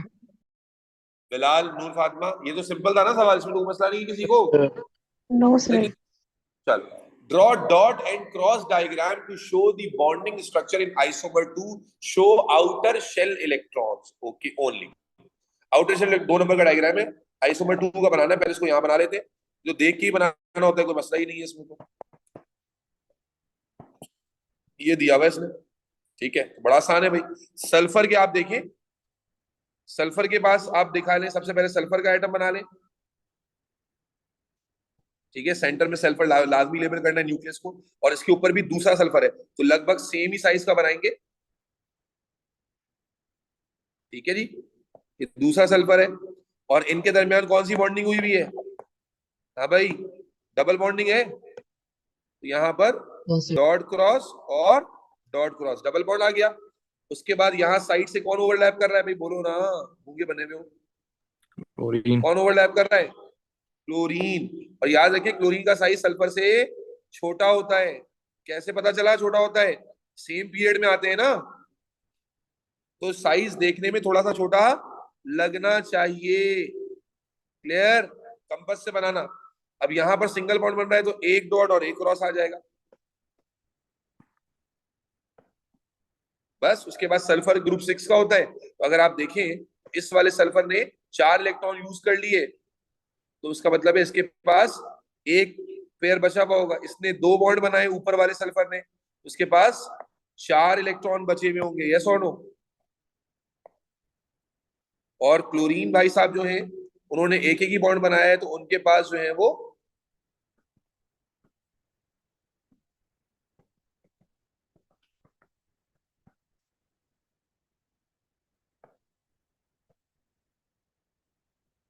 Clear है भाई? Yes, sir. Yes, sir. Yes sir. आप देखिए, सल्फर के दोनों इलेक्ट्रॉन मैंने डॉट से ही दिखाए हैं और क्लोरीन के क्रॉस से दिखा दिए, ठीक हो गया जी। अलीजे, कोई मसला तो नहीं है बेटा? नूर फातिमा, No, sir. चल आगे चलते भाई। यो भाई बड़ा सवाल था, 18 मार्क का सवाल था भाई। चलो, ओए होए होए होए, 4 5, अभी 2 क्वेश्चन बाकी है भाई साहब। चलो भाई करते हैं। ऑर्गेनिक कंपाउंड, ये जल्दी हो जाएगा। ऑर्गेनिक आपको पता है जल्दी हो जाती है, 8 मार्क का सवाल है। Organic compound can be distinguish using chemical. भाई जो मैं पढ़ाता हूँ, जो सिखा रहा हूँ, रिवाइज करा रहा हूँ, उसको अच्छे से दिमाग में रखें। Can be distinguish using chemical test, और डिस्टिंग्विशिंग टेस्ट है। A1 A2 दिया हुआ है, उसका कौन सा रिएजेंट डिस्टिंग्विशिंग होगा और रिजल्ट क्या होगा। चले भाई, ग्रुप आइडेंटिफाई करें, कौन सा ग्रुप है? एस्टर। और ये कौन सा ग्रुप है? Oxidants. अल्कोहल। अब अल्कोहल को कैसे आइडेंटिफाई कर सकते हैं, डिस्टिंग्विश कर सकते हैं? तो हमारे पास 2 पॉसिबल ऑप्शन है। पहला मोस्ट कॉमन क्या है? ऑक्सीडेशन कर सकते हैं, एसिडिफाइड, बोलो भाई, K2Cr2O7, हीट अंडर रिफ्लक्स, बोलो भाई, अल्कोहल ऑक्सीडाइज होता है भाई? कौन सा अल्कोहल है ये? सेकेंडरी अल्कोहल है ना, ऑक्सीडाइज हो जाएगा। जब ऑक्सीडाइज होगा तो कलर चेंज क्या होगा? फ्रॉम ऑरेंज टू, बोलो भाई, A2 green. Change colour from orange to green. Is that clear? Yes, sir. Yes. अच्छा, आप KMnO4 भी यूज कर सकते थे, वो भी पावरफुल ऑक्सीडाइजिंग एजेंट होता है, उससे भी यही रिजल्ट आ जाता, लेकिन उसमें कलर चेंज क्या होता है? Purple to colourless. अच्छा, एक और ऑप्शन भी है, आप सोडियम से भी रिएक्ट करा सकते हो। याद है हमने पढ़ा है कि जो अल्कोहल होते हैं वो मेटल से रिएक्ट करते हैं, और जो कार्बोक्सिलिक एसिड होते हैं वो मेटल से भी करते हैं, बेस से भी करते हैं, और कार्बोनेट से भी करते हैं। तो आप सोडियम से भी करा सकते थे, उसमें हाइड्रोजन गैस के बबल्स बनते हैं, लेकिन ज्यादा कॉमन अप्रोच ये है, ठीक है। और अगर आप मेटल से कराते सोडियम से, तो हाइड्रोजन अलग हो जाता और यहाँ जाके Na कंबाइन हो जाता। Is that clear? Yes sir. Yes, sir. चलो अब यहाँ का आप बताओ, ये कौन सा ग्रुप है? थोड़ा पार्टिसिपेट करो बेटा, ये कौन सा ग्रुप है? Ketone. कीटोन। और ये कौन सा ग्रुप है? एस्टर। अब कीटोन है, कौन सा टेस्ट कर सकते हैं? 2 ऑप्शन है, या तो मैं एक्वस आयोडीन का टेस्ट कर सकता हूँ, उसमें मुझे क्या मिलेगा, येलो पीपीटी मिलेगी आयोडोफॉर्म की, बोलो भाई यस सर। Yes. कौन देगा, B1। या दूसरा टेस्ट क्या है, जो मैं कार्बोनाइल वाला होता है, ये कार्बोनाइल ग्रुप है ना, तो दूसरा ऑप्शन क्या हो सकता है, ये कोई मैं सिर्फ समझाने के बता रहा हूं, 2,4 DNPH, DN और उसमें क्या होगा, B1 will give orange PPTs, yes or no? Yes sir. चलो अब C1 और C2 में देखो, C2 में आपको नजर आ रहा है डबल बॉन्ड, कार्बन कार्बन का डबल बॉन्ड, ये तो आसान हो गया, क्या करेंगे इसमें बताओ, Is this bromine? Aqueous bromine, आप क्या कहोगे, C2 Decolorizes. change, C2 decolorizes bromine water. फिर यहां देखो, ये OH OH OH अल्कोहल है सारे, ठीक है, और ये कौन है, इसमें अल्कोहल भी है, ये कौन सा ग्रुप है, कार्बोक्सिलिक एसिड। तो भाई ऑक्सीडेशन पे जाएं या कुछ और करें, क्या करें, Sodium carbonate? Very good, sodium carbonate. अभी मैंने जिक्र किया कि जो कार्बोक्सिलिक होता है वो सोडियम कार्बोनेट से रिएक्ट करता है, तो आप क्या करेंगे, सोडियम एक्वस सोडियम कार्बोनेट ले लेंगे, तो क्या होगा, एफरवेसेंस ऑफ Carbon जो dioxide. होगा वो क्या करेगा, effervescence of carbon dioxide gas. 8 number लेने में 5 मिनट भी लगे। Is that clear everybody? कोई टेस्ट बाहर से तो नहीं पढ़ा दिया, रहा क्लियर है या नहीं यस है? सर। तो भाई पार्टिसिपेट कर खुद बताना करो, सिर्फ यस सर करने मजा नहीं आ रहा मुझे। ओके, कंप्लीट टेबल 4.1 वो हमने बता दिया, use a different reagent for each test, हर टेस्ट में डिफरेंट रिएजेंट यूज करना है। ओके, ये हमने बाद में देखा, लेकिन हमने सब में डिफरेंट ही यूज किया, ठीक है। चले, C1 has a melting point of -94 and boiling point of 49 degree Celsius. C1 कौन था, ये सही है, C1 है, नॉन पोलर कंपाउंड है, कहता है इसका मेल्टिंग पॉइंट -94, बॉइलिंग पॉइंट 49 है। ये ज्यादा है कम है? कम It's है। low. कम है ना भाई, और कम क्यों है, नजर आ रहा है आपको, C1 क्या है, एक नॉन पोलर कंपाउंड, और नॉन पोलर कंपाउंड में कौन सी डाइपोल्स होती हैं, बोलो, non polar, permanent dipole, induced dipole, Induced. Induced. और इंड्यूस्ड डाइपोल स्ट्रॉन्गर फोर्सेस है, वीकर फोर्सेस है, Weaker. Weaker. वीकर फोर्सेस हैं। तो उसने कहा referring to type of van der Waals, जब type of van der Waals force की बात की तो आप फिर टाइप की बात करोगे ना, तो आप क्या बोलोगे,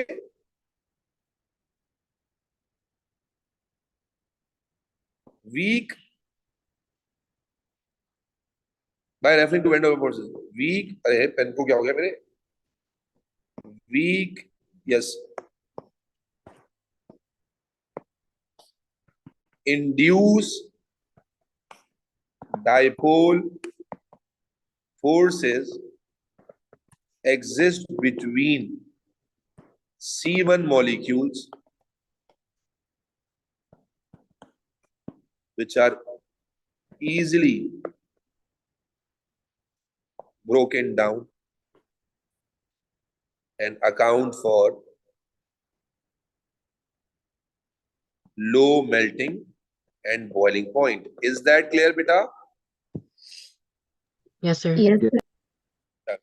कहता है draw the structure of cis isomer of C2। Okay, अब देखो मैंने तुम्हें बताया था कि सिस ट्रांस में से बाज दफा एग्जाम में तुम्हें बता देता है कि सिस ड्रॉ करना है, ट्रांस ड्रॉ करना है, तो ये C2 बना हुआ है, इसका मतलब ये वाला आइसोमर जो है वो कौन सा वाला बना हुआ है, Trans. ट्रांस बना हुआ है। तो पहले मैं जरा इसको सीधा करके बना लूं अगर आपकी मोहब्बत में, तो आप समझ जाएंगे ज्यादा बेहतर। ये कार्बन का पहले मैं इसका ट्रांस वाला जो उसने बना के दिया हुआ है वो बना के दे रहा हूँ, ठीक है। देखो कार्बन कार्बन डबल बॉन्ड है, उसके बाद यहाँ नीचे की तरफ मिथाइल ग्रुप लगा हुआ है, यही वाला पैटर्न होता है ना, यहाँ H आ जाएगा, और यहाँ ऊपर की तरफ 1 2 3 कार्बन लगे हुए, तो ये H आ जाएगा, CH2 CH2 CH3, ये स्ट्रक्चर बना के दिया हुआ है। देखो ट्रांस है या नहीं है, बोलो। ये Yes, मैंने sir. इसको कैसे इसको वो अनरैप किया, क्लियर है, देख के किया है बेटा, ये समझ आया मैंने इसका ट्रांस कैसे खोल के बनाया, स्केलेटल Yes, बॉन्ड sir. कैसे ब्रेक किया। ये कार्बन कार्बन डबल बॉन्ड है, ये एक कार्बन है, इस कार्बन पे एक कार्बन हाइड्रोजन लगा दिया, और इस कार्बन पे 3 कार्बन है तो लगा दिए। अब इसका सिस कैसे बनेगा, आपको वैसे ही पता है सिस कैसे बनेगा भाई, कि ये जो डंडा है ये वाला, ये ऊपर चला जाएगा, यस और नो, या यूं कह लो कि इसको नीचे कर लो, ये हैवियर साइड है, इसको रोटेट कर लो, नीचे कर लो, इसको यहीं रहने दो, उसको नीचे कर लो। तो नीचे कर लोगे तो क्या हो जाएगा, स्ट्रक्चर कैसे बनेगा बेटा? आसान है मुश्किल है? अरे बन जाएगा, बोलो Yes, sir. कैसे बनेगा। आप इसी स्ट्रक्चर को गौर से देखिए, इसी स्ट्रक्चर में बना दूं, आप फिर टाइम बचेगा। आप जब इसका ट्रांस बनाने के लिए बैठेंगे तो क्या करेंगे, या तो इस स्ट्रक्चर को ऊपर की तरफ यहां मोड़ देंगे, ठीक है, या तो ये डंडा ऊपर बन जाएगा, मैं अलग कलर से बना देता हूं, मार्किंग स्कीम में सारे ऑप्शंस मौजूद हैं, या तो ये डंडा ऊपर बन जाएगा, एक ऑप्शन, ठीक है। और ऑप्शन 2 क्या है कि ये जो जिगजैग इसने बनाई है, ये जिगजैग आप यूं करके बना देंगे। Is that clear? Yes sir. Yes, sir. Alizeh clear है? Yes. चलो, C2 forms polymer when heated gently. Identify the type of polymer that forms C2. Okay, that form from C2. हाँ भाई, कौन सी पॉलीमराइजेशन होती है? कार्बन कार्बन डबल बॉन्ड हो दो, type of polymer कौन सा कहलाएगा? Addition. Addition polymer. अब आप देखिए, हर पेपर में ही पॉलीमर से रिलेटेड सवाल भी आ ही रहा है, हम हर पेपर में बनाते आ रहे हैं, ठीक है ना। अब उसके बाद जनाब आली वो कहता है ड्रॉ वन रिपीट यूनिट। ये तो आसान है, अभी मैंने तुम्हारे सामने स्ट्रक्चर भी बना दिया। रिपीट यूनिट बना सकते हो नहीं बना सकते? क्या करते हैं, वही चीज दोबारा ड्रॉ करते हैं, डबल बॉन्ड हटा देते हैं, यस और नो? Yes sir. कंटिन्यूटी का निशान लगा देते हैं, ब्रैकेट लगा देते हैं, एन लिख देते हैं। Clear? Yes sir. Yes, sir. चलो भाई, देखो ऑर्गेनिक कितनी जल्दी पूरी हुई, इतनी जल्दी ऑर्गेनिक। अब लास्ट क्वेश्चन आ गया फाइनली, शुक्र अल्हम्दुलिल्लाह, लास्ट क्वेश्चन पे पहुंचे भाई, ठीक है जी। लेक्टोन्स आर साइक्लिक एस्टर्स। ये सब पेपर बहुत अच्छे से, इसका दूसरा वेरिएंट अटेम्प्ट करना, दोबारा री अटेम्प्ट करना, बड़ा पप्पू पेपर है। लेक्टोन्स ओवर द लास्ट 5 इयर्स इससे ज्यादा लोअर थ्रेशोल्ड वाला पेपर कोई भी नहीं है। ये पेपर एक चैलेंजिंग और ट्रिकी पेपर था। खैर, lactones are cyclic esters under suitable condition, lactone form. और इसका ये सवाल भी मुश्किल है, ये जो रिंग में है ना, मुश्किल सवाल, थोड़ा अनकन्वेंशनल है, पढ़ा हुआ आपने है अल्हम्दुलिल्लाह। Lactones form from molecule that have both an alcohol and carboxylic acid functional group. Equation 1 shows the example of formation of lactone. क्या दिखा रहा है भाई, ये देखें, ये कौन सा ग्रुप है? कार्बोक्सिलिक एसिड, ये अल्कोहल है। और देखो ये एस्टर बन गया, कैसे बन गया होगा, सोचा है आपने? क्या हुआ होगा, यहां से OH गया, यहां से H गया, OH गया, और ये आपस में ही कनेक्ट हो गए। यस और नो? Yes sir. ये फॉर्मेशन समझ आती है कैसे हुआ होगा बेटा? बोलो। Yes, sir. Yes, sir. ठीक है, अब आगे देखते हैं सवाल क्या है।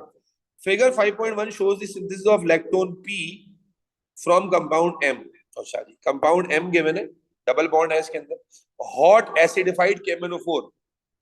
हाँ जी, हॉट एसिडिफाइड केमिनोफोर से रिएक्ट कराएंगे, बहुत दिन बाद आया। क्या होता है, ये चेन ब्रेक हो जाती है यहां से, बोलो। जब आप हॉट कंडीशन में, मैं इसको खोल के बना देता हूं,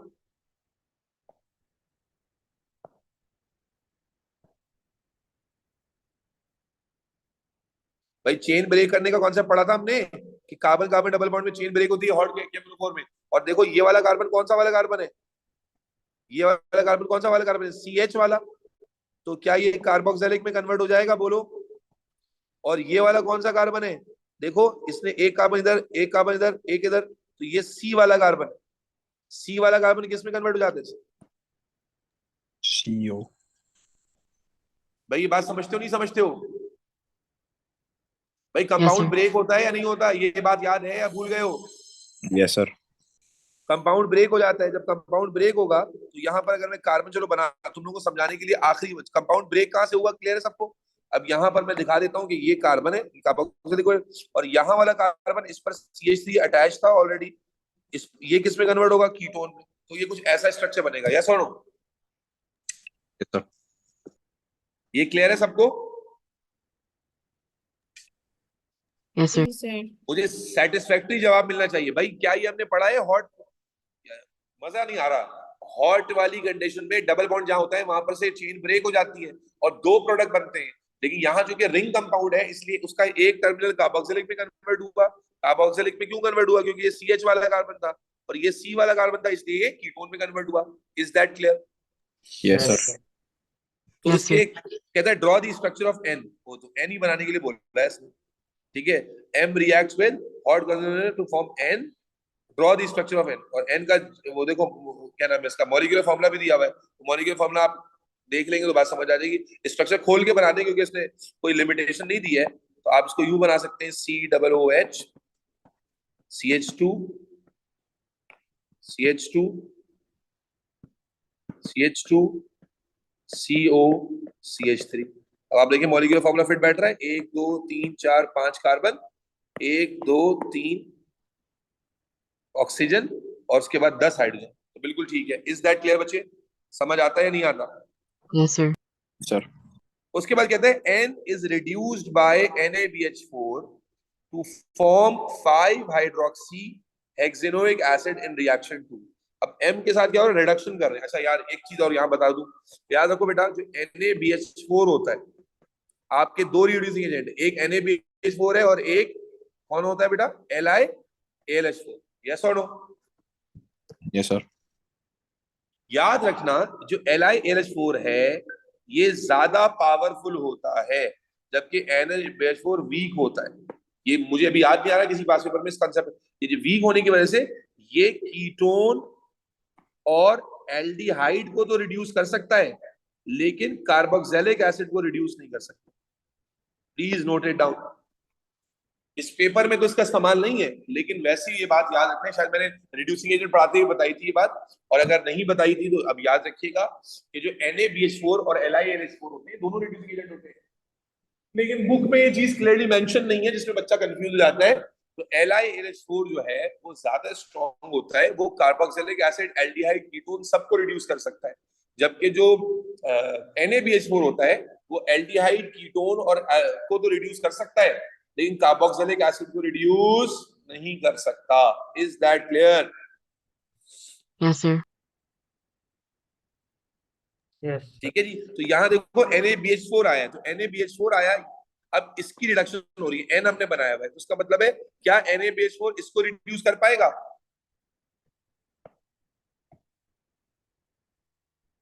भाई कार्बोक्सिलिक को रिड्यूस कर पाएगा क्या? No sir. नहीं, लेकिन क्या कीटोन को कर देगा? Yes. Yes. कोई मसला? कीटोन को रिड्यूस कर देगा। जब कीटोन को रिड्यूस करेगा तो क्या ख्याल है क्या बनेगा? यहां पर दो हाइड्रोजन आ जाएंगे और ये OH बन जाएगा, अल्कोहल बन जाएगा, सेकेंडरी अल्कोहल। यस और नो? रवाहा, बिलाल, नूर फातिमा, ये बात क्लियर है? मैं अपने आप को समझा रहा हूँ खाली। जी सर। चलो, तो अब उसको क्या कहता है? Constructing equation for the reaction two using molecular formula. Okay, molecular formula use करके करनी है। तो इसका मॉलिक्यूलर फार्मूला दिया हुआ था C6H10O3, और इसमें हाइड्रोजन लगाएंगे आप, जो उसने लिखा हुआ है सिंबल से दिखाएंगे। कितने हाइड्रोजन लगेंगे? तो आप देखिए यहां पर दो हाइड्रोजन आगे अटैच होते हैं, दो हाइड्रोजन अटैच होते हैं, और ये सिंगल बॉन्ड ब्रेक होता है, और यहां पर एक हाइड्रोजन आगे अटैच होता है। ऐसा ही है भाई? क्या क्या होता है भाई? यहां से अल्कोहल बनता है, सिंगल बॉन्ड आ गया, और यहां पर दो हाइड्रोजन आगे अटैच होते हैं। अरे बोलो भाई। होगा या yes, एक हो? sir. तो कितने हाइड्रोजन यूज हो रहे हैं? कितने हाइड्रोजन यूज हो रहे हैं? तीन। 3 हाइड्रोजन नहीं, दो हाइड्रोजन ही अटैच होंगे ना यहाँ पर, एक ये हाइड्रोजन अटैच होगा ना, होगा। हाँ, तो दो यूज हो रहा है। एक, दो हाइड्रोजन यूज होंगे, दो हाइड्रोजन यहाँ यूज होंगे, तो फॉर्मूला क्या बन जाएगा? दोनों हाइड्रोजन जाके ऐड हो गए तो C6H12O3 बन जाएगा। यस और no? Yes sir. Yes, Alizeh, sir. Rawaha, Noor Fatima, clear? Yes, sir. Yes sir. चलो, reaction 2 is a nucleophilic addition. Okay, reaction 2 यानी कि यही वाला रिएक्शन की बात कर रहा है। हाँ, रिएक्शन 2 यही वाली की बात कर रहा है। Reaction 2 is a nucleophilic addition. Okay, आपको पता है ना न्यूक्लियोफिलिक कार्बोनाइल ग्रुप में न्यूक्लियोफिलिक एडिशन ही होती है। कार्बोनाइल ग्रुप पे यही पढ़ा है ना हमने कि न्यूक्लियोफिलिक एडिशन होती है। यस और no?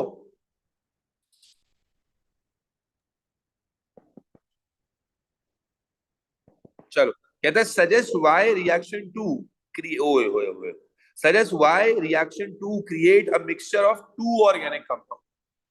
Suggest why reaction 2 create a mixture of two organic compound. ये क्या सीन है? चले भाई जरा तो समझते हैं। जो आपके पास N था वो कहता है जो रिएक्शन 2 करके वो ये बना, ठीक है ना? तो कहता है इसमें जो प्रोडक्ट बने वो दो प्रोडक्ट बने, दो ऑर्गेनिक कंपाउंड बने हैं, एक नहीं। आइए देखते हैं। तो पहले N को जरा तमीज से रीड्रॉ कर देता हूं दोबारा से मैं। तो N हमारा क्या था? मैं आसान करने के लिए भाई इस पूरे पार्ट को R कह देता हूं, ठीक है, ताकि मुझे बार बार पूरा नहीं बनाना पड़े। और ये था C डबल बॉन्ड OCH3। क्या यही था हमारा N? बोलो बेटा। Yes sir. क्या हमारा N यही था बेटा? Yes, sir. ठीक है, ये समझाने लगा हूं कि दो ऑर्गेनिक प्रोडक्ट क्यों बन रहे हैं भाई हमारे साथ। तो एडिशन में तो एक बनता है ना बेटा, एडिशन में तो एक प्रोडक्ट बनता है, यस और नो? यहां वो कह रहा है दो बन रहे हैं, तो दो क्यों बन रहे हैं उसने खुद बताया। आए समझते क्यों बन रहे हैं। तो मेरे बच्चे जैसे ही आप इसके साथ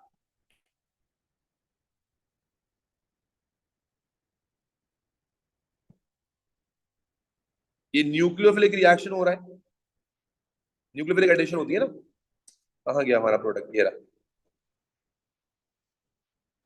आप क्या पढ़कर आते हो कि मेरे बच्चे ये न्यूक्लियोफिलिक एडिशन होती है, उसने बताया और आपको ही पता है। तो आपको इसका मैकेनिज्म याद है ना, जो पिछले पेपर्स में मैंने कराया था कि जब यहां से ये इसको एरो देगा, ये अपना इलेक्ट्रॉन देगा, तो ये बॉन्ड सिंगल हो जाता है। जब ये बॉन्ड सिंगल हो जाता है तो RCO नेगेटिव, और ये आप समझ लीजिए न्यूक्लियोफाइल अटैच होता था यहाँ पर, और ये CH3 है। ये ऐसा होता है या नहीं होता? बाद में इस पे H आके लगता है, यस और नो? Yes, sir. बेटा ये मैकेनिज्म आपको आपने पढ़ा है ना, पीछे पेपर में भी आया था, पिछले पेपर्स में भी कराया था ये मैकेनिज्म न्यूक्लियोफिलिक एडिशन का, कि कार्बन ऑक्सीजन पेट जो है वो आपके पास, अल्लाह आपका भला करे, पोलैरिटी होती है, जो न्यूक्लियोफाइल होता है वो कार्बन पर अटैक करता है, यस और नो? Yes sir. अब बेटा कॉन्सेप्ट क्या है कि देखो ये अटैक नीचे वाली साइड से भी हो सकता है। अच्छा चलो और आसान कर देता हूँ, और आसान कर दो बेटा। जैसे ही आप ये प्रोडक्ट देखोगे, ये वाला, या जब यूं समझ लो कि फाइनल प्रोडक्ट भी बना लिया, H भी लग गया, तो आप ये देख सकते हो कि इस फाइनल प्रोडक्ट में ये जो कार्बन है कायरल तो नहीं है, ये देखो क्या कायरल कार्बन तो नहीं बन गया ये CH3, ये अलग, ये अलग और ये अलग, यस और नो? यस। तो बेटा जब कायरल कार्बन बन गया, तो क्या कायरल कार्बन के हमने पढ़ा है कि ऑप्टिकल आइसोमर होते हैं? Yes sir. मिरर इमेजेस होती हैं। तो जब Yes. मिरर इमेजेस का मतलब क्या है कि वो कह रहे हैं दो प्रोडक्ट बनेंगे, तो इसका मतलब ये हो गया, वो दो प्रोडक्ट की लॉजिक क्या है कि अगर ये न्यूक्लियोफाइल का मॉलिक्यूल ऐसे नीचे से अटैक करे तो अलग तरह का ऑप्टिकल आइसोमर मिलेगा, ऐसे ऊपर से अटैक करे तो अलग तरह का ऑप्टिकल आइसोमर मिलेगा। समझते नहीं समझते? तो वो जो उसने कहा कि तो भाई एडिशन में तो सिंगल प्रोडक्ट बनता है ना, तो एडिशन में फिर डबल प्रोडक्ट कैसे आ गया? तो डबल प्रोडक्ट कैसे आया कि असल में जो प्रोडक्ट बना होगा वो ऑप्टिकल आइसोमर की फॉर्म में एग्जिस्ट करता है, यस और नो? इसमें Yes, कायरल sir. सेंटर आ रहा है ना, तो आप क्या बोलोगे? As the product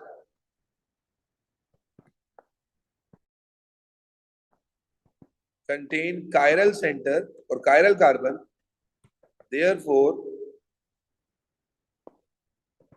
exist in two optical isomeric form.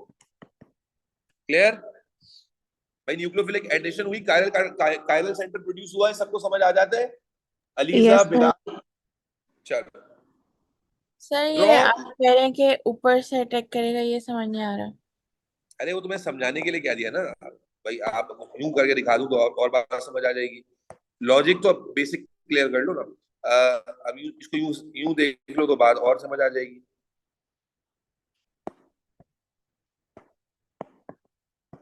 ये स्ट्रक्चर था हमारे पास, ये हमारे पास पॉजिटिव, ठीक है। ऑप्टिकल आइसोमर में क्या फर्क होता है? ऑप्टिकल आइसोमर में सिर्फ ज्योमेट्री का ही फर्क होता है ना भाई। तो अगर ये न्यूक्लियोफाइल का मॉलिक्यूल है, ठीक है, जो एडिशन के लिए आता है, तो वो यहां से आए तो यहां अटैच होगा, इसका प्लेन डिफरेंट होगा। और अगर कुछ मॉलिक्यूल में यहां से आके कोलाइड कर ले तो एंगल अलग हो जाएगा, जिसकी वजह से दो ऑप्टिकल आइसोमर क्रिएट हो जाएंगे, यस और नो? Yes sir. अलीजे बात समझती हो भाई? ऑप्टिकल आइसोमर में क्या डिफरेंस होता है अलीजे? प्लेन्स का डिफरेंट होता है ना बेटा, प्लेन्स का डिफरेंस होता है कि जो प्लेन्स होते हैं वो जो एंगल्स होते हैं वो चेंज हो जाते हैं। तो एंगल क्यों चेंज होता है? क्योंकि अटैचमेंट अलग अलग एंगल से होती है। तो लॉजिक तो आपको समझ आनी चाहिए कि क्योंकि कायरल कार्बन है तो आप कहते हो कायरल सेंटर जो होता है वो दो अलग आइसोमेरिक फॉर्म में है, ऑप्टिकल आइसोमेरिक, तो असल में फॉर्मेशन ही उसकी दो ऑप्टिकल आइसोमेरिक फॉर्म में होगी ना, कुछ पर अलग एंगल से अटैचमेंट होगी और कुछ पर अलग अलग एंगल से होगी, मिरर इमेजेस बनेंगी, इसीलिए आपको दो प्रोडक्ट मिल रहे हैं। Is that clear? Okay sir, clear sir, thank you. Draw lactone P the product of reaction 3। Okay भाई, लेक्टोन पी बनाने कैसे बनाओगे? सिंपल है, आपको ऊपर उसने दिखाया था ना, ये देखो, ये एग्जांपल देकर उसने दिखाया था कि ये कार्बोक्सिलिक ग्रुप है, कोई कंडीशन नहीं दी हुई, और ये अल्कोहल है, ये कार्बोक्सिलिक इस अल्कोहल से क्या हो जाएगा? बोलो, कंबाइन। यस और नो? Yes sir. तो अब जरा कैसे बनाओगे, जरा कार्बन काउंट कर लो, ताकि ड्रॉ करने में ट्रिकी है ना इसको, तो जरा कार्बन काउंट कर ले तो ड्रॉ करना थोड़ा आसान हो जाएगा। ठीक है, अल्लाह आपका भला करे। 1 2 3 4 5 और 6 कार्बन है, तो पहले जरा 6 कार्बन की एक रिंग बना लेते हैं, क्योंकि जब ये आपस में कनेक्ट होंगे तो रिंग बन जाएगी ना। यस और नो? तो आप देखिए, पहले मैं क्या कर रहा हूँ, 6 कार्बन की मैंने एक रिंग बना ली। ट्रिक बच्चे समझते हो कि थोड़ा बड़ा बना देता हूँ भाई। आपको अप्रोच क्लियर है कि ये स्ट्रक्चर कैसे फॉर्म होगा बच्चे? अब ये क्या होगा, कार्बोक्सिलिक का रिएक्शन हो जाएगा किसके साथ? अल्कोहल के साथ, और जब ये आपस में रिएक्शन करेंगे तो रिंग कंपाउंड बनेगा, एस्टर बन जाएगा। कैसे बनेगा मेरे ख्याल में बिल्कुल ही क्लियर है। यहां पर आपके पास ये आ गया, और यहां आप, अल्लाह आपका भला करे, ओ दिखा देंगे, दैट्स इट। यस और नो? देखो बेटा, 6 कार्बन का कंपाउंड था, इसका OH हटा, इसका H हटा, ये O इस कार्बन से आगे ज्वाइन हो जाएगा। मैंने इसी पैटर्न को फॉलो किया है जो पैटर्न यहाँ दिखाया गया था। वहां 5 कार्बन का कंपाउंड था, यहाँ 6 कार्बन का। तो ये स्ट्रक्चर समझ आता है? Yes sir. Yes, sir. Yes, मैं sir. एक बार और बना के दिखा दूं, चलो खोल के बना के दिखा देता हूं अगर किसी को कंफ्यूजन है। ये है CH2, 6 कार्बन थे, कार्बन मैंने पहले काउंट किया, 3 4 5, और ये छठा कार्बन है CH2OH वाला। तो हमने क्या कहा, इसका H हटा, इसका OH हटा, और ये O यहां पर ज्वाइन कर गया, तो ये O यहां दिखा दिया। यस और नो? कोई मसला? No sir. चल, आखिरी पार्ट है क्या? अबे भैंस का मुंह, आगे भी है यार, कितना लंबा पेपर है ये।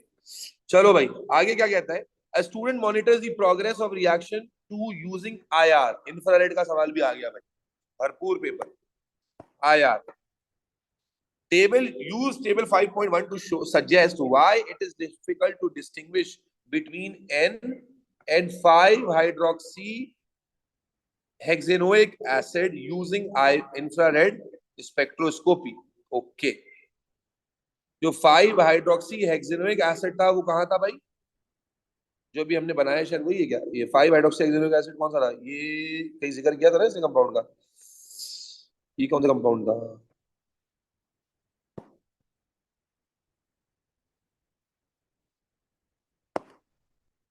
वन टू थ्री फोर 5, ये वाला compound. This Sir, it was a product of reaction two. Sorry, It was a product of reaction two. N की बात हो रही है ना?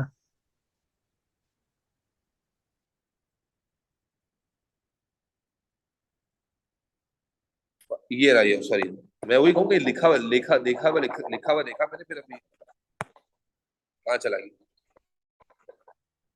ओके, ये कंपाउंड की बात हो रही है, 5-हाइड्रोक्सी हेक्सेनोइक एसिड और N। कंपैरिजन किसका बोल रहा है कि suggest why it is difficult to distinguish between N and 5-हाइड्रोक्सी। मुझे बताएं, क्या हम ये बात पढ़ चुके हैं? IR करना बिल्कुल सिंपल होता है, लेकिन यहाँ पर उसने नॉर्मल सवाल नहीं पूछा। नॉर्मल सवाल क्या होता है? नॉर्मल सवाल क्या होता है कि भाई कौन सा फंक्शनल ग्रुप प्रेजेंट है। तो मैंने उसकी ट्रिक भी बताई थी तुम लोगों को कि 1640 से जो वाली है वो कार्बोनाइल वाली होती है। OH वाली पीक कैसे पहचानते हो, याद है? OH वाली पीक कैसे पहचानेंगे, कार्बोनाइल वाली कैसे पहचानेंगे बच्चे? वो तो आप वैल्यूज देखकर रिलेट कर लेते हो आसानी से। यस और नो? लेकिन यहाँ सवाल कुछ अजीब ही पूछ रहा है। सवाल पूछ रहा है why it is difficult to distinguish between N and 5-हाइड्रोक्सी यूजिंग IR। आइए देखते हैं जरा दोनों स्ट्रक्चर को देखें। N हमने ये नीचे बनाया हुआ, ये नीचे हमने N बनाया हुआ था, इसको थोड़ा साफ कर देता हूँ।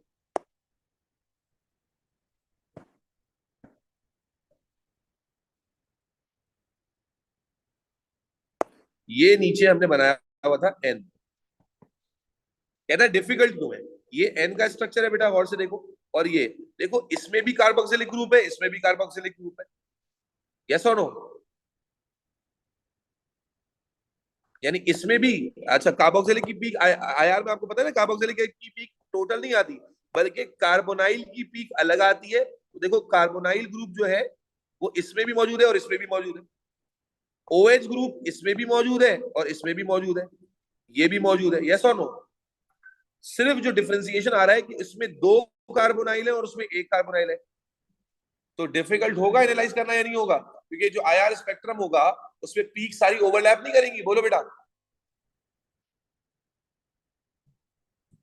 ऑनलाइन वालों बात समझते हो? कहां चले गए? आवाज आ रही है मेरी? अलीजे ये बात समझते हो कि अगर मैं हाईलाइट करूं, देखो कार्बोनाइल की पीक इसमें भी मिलेगी, कार्बोनाइल की पीक इसमें मिलेगी, OH की पीक इसमें मिलेगी, OH की पीक इसमें मिलेगी। तो कार्बोनाइल की पीक ये, कार्बोनाइल की पीक, तो सारी पीक तो सेम ही मिल रही है। तो इंटेंसिटी का फर्क होगा जिससे डिफरेंशिएट होगा। वो एग्जामिनर पूछ रहा है कि भाई वो डिफिकल्ट क्यों हो रहा है, तो आप बता पाओगे या नहीं? डिफिकल्टी का रीजन समझ आता है? As all the absorption peaks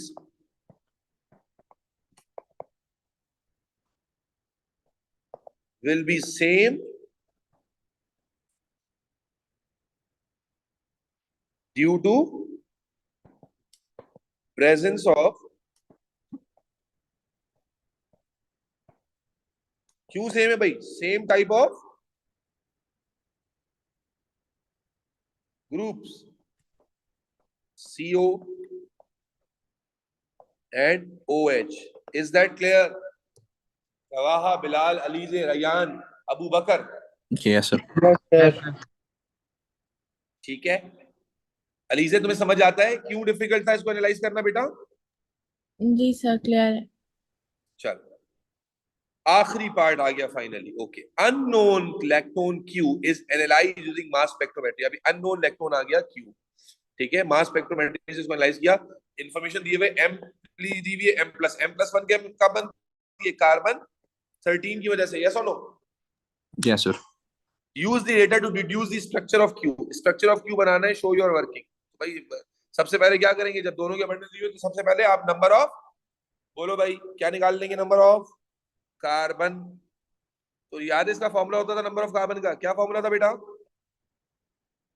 बोलो 100/1.1 into abundance of M+1 peak upon M+ peak. अरे बोलो ना, गूंगे हो गया? 10 दफा मैं ही पढ़ाऊंगा क्या? सॉल्व करो इसको। 3.15 इंटू 95.5 कितना आ रहा है?